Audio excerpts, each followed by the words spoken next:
Captain's log, subdate 200506.2. After exchanging a few messages with Ensign Wass's face, I can't help but feel he's hiding something from me. I might have to call in a favour from his Grand Nagus to see what he's hiding from me, his superior.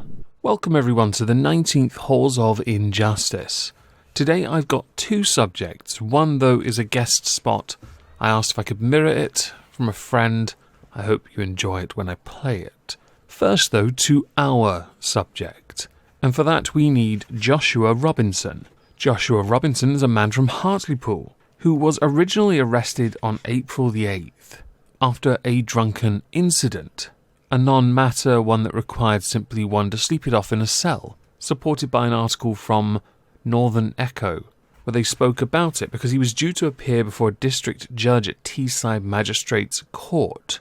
However, due to concerns about his health, he had agreed to be remanded over a mobile phone from a police station cell while a police officer held it through a hatch on the door. The judge at the time, Helen Cousins, told Joshua Robinson that he would appear before the same court via video link to face the charges.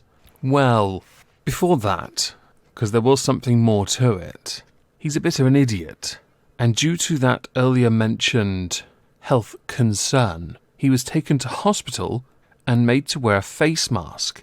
This was because of the symptoms he was showing being related to that corona thing. We need that Pixies crack dust. Now, because Joshua Robinson is an idiot, although all articles on him portray him as a yob, without any more information than those very articles, I can't confirm he is in fact a yob or not. He could well be a yuppie. While he was being escorted back to the police vehicle, he had to be restrained by the police because his face mask came off. He then decided in his infinite wisdom, and this might be where he's considered a yob, to attempt to headbutt the rozza and then to cough in the face of another police officer. Many could argue, and I'm sure some will anyway, that because he was drunk, how guilty someone can be depending on the varying level of drunkenness. My view is guilt. Simples. This, by the way, and probably the part that may not help him the most, or may not have helped him, we do have a sentence, was when he said he hoped the officer that he had coughed on caught it. Right.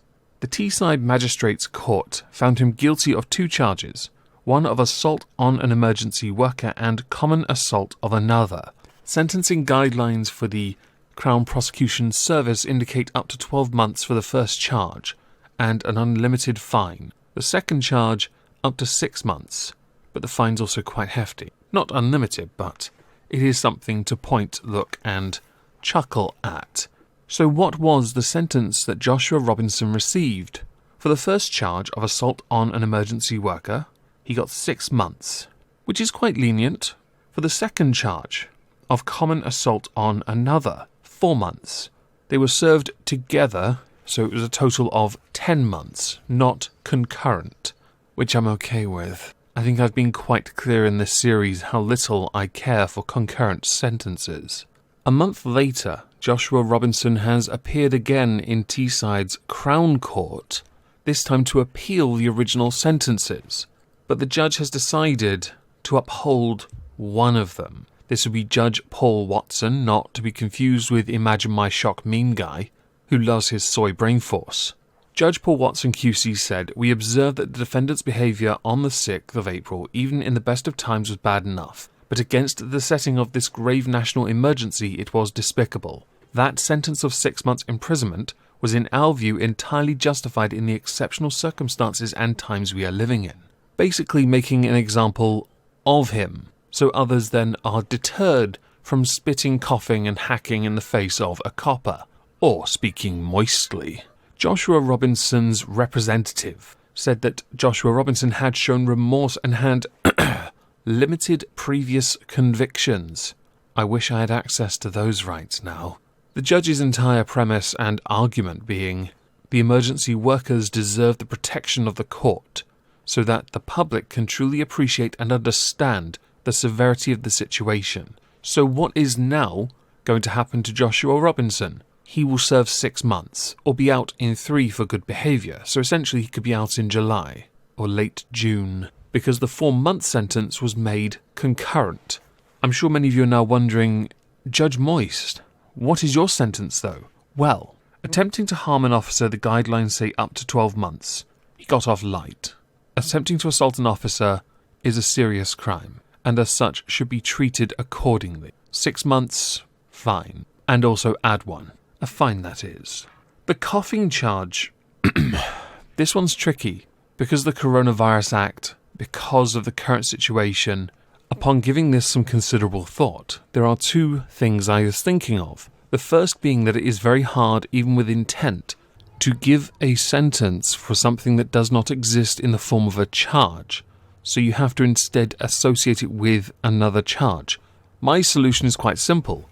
Based on rewatching DS9, I think the sentence should be death the Cardassian way. But I could be wrong, and if I am, by all means let me know if you think of something more appropriate.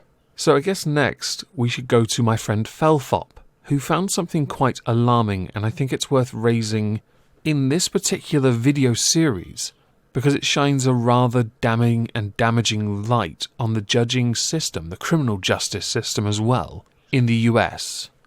Hey there, YouTube, Felfop here. Now here's a story that 5 years ago would have been hammered into the ground on YouTube, but for some reason nowadays nobody in the YouTube community is covering it, so I'm going to try to get it a little bit of traction. This is a few days ago. A Chicago woman shoots boyfriend in the face after he walked in on her with another man. According to police, 26-year-old Tamara Chapman and her 27-year-old boyfriend had gone shopping for groceries early Saturday, April 18th. When they returned to Chapman's home, the man left in her car to drive to his home to grab a blender. When Chapman's boyfriend returned to her home, he found another man in the apartment. Angered, the boyfriend took Chapman's car again and drove back to his home. At that point, Chapman called her boyfriend and demanded that he return her car. When he got back to her home, she refused to drive him home or get him a lift. After the boyfriend attempted to leave on his own through the back door, Chapman confronted him and an argument ensued. Wouldn't let him leave. Isn't that interesting? The man told police Chapman then pulled out a gun, pointed it in his face, and said to him, "You're not going to leave me or I'll effing kill you." She then shot him in the jaw. After getting shot, the man ran to a nearby alley and called 911. Police said he was taken to Stroger Hospital where he was listed in good condition. Chapman was arrested at the scene and was later released from jail on a $15,000 bond, according to records from the Cook County Sheriff's Office. Now, obviously, this is a terrible story, but the reason that I want to bring this up in particular is she was released on a $15,000 bond. That's $1,500 is all you have to come up with to your bondsman. So for $1,500, she got to leave jail after she told him that she was going to kill him and shot him in the face. If this doesn't scream female privilege, I don't know what does. This is exactly the kind of situation I talk about when I say that there are situations where it's better to be a man and there are situations where it's better to be a woman. And anytime you're in court, it's better to be a woman. And this is a perfect example of that. $15,000 bond, that's $1,500 she had to come up with to get out. $1,500. That's like, I mean, that's not nothing, but for shooting somebody in the face and telling them you're going to kill them? Find me the guy that got out for 15 grand that told his girlfriend he was going to kill her and shot her in the face. That doesn't happen. That doesn't happen. They put that guy away. They don't even give him bond most of the time. They're like, dude, we let him go, he's going to go kill her. Because that's probably what's going to happen. That makes sense. She shot him in the face. There's a good chance she's going to go shoot him again. I mean, shit. It's pretty obvious at that point, right? She's dangerous. She said she's going to kill him. She shoots him in the face, and they let her go. And this is why I take issue with the one-sided narrative that many people spit out about gender politics and about how it's harder for women than it is for men because depending on the situation, it's better to be a woman than it is a man. And this is a perfect example. If you shoot a man and you're a woman, you got a whole lot better chance of getting off than if you shoot a woman and you're a man. As a matter of fact, when I was looking for this story, another story popped up. This woman, they didn't give all the details, but they're like, yeah, we investigated it and we don't have enough to charge her for. I'll leave a link to that in the low bar. And of course, since there's no woman victim here, the mainstream media wants nothing to do with it, which is again why I'm surprised that YouTube community hasn't latched onto this thing yet. But anyway, have a good evening. Felfop signing off.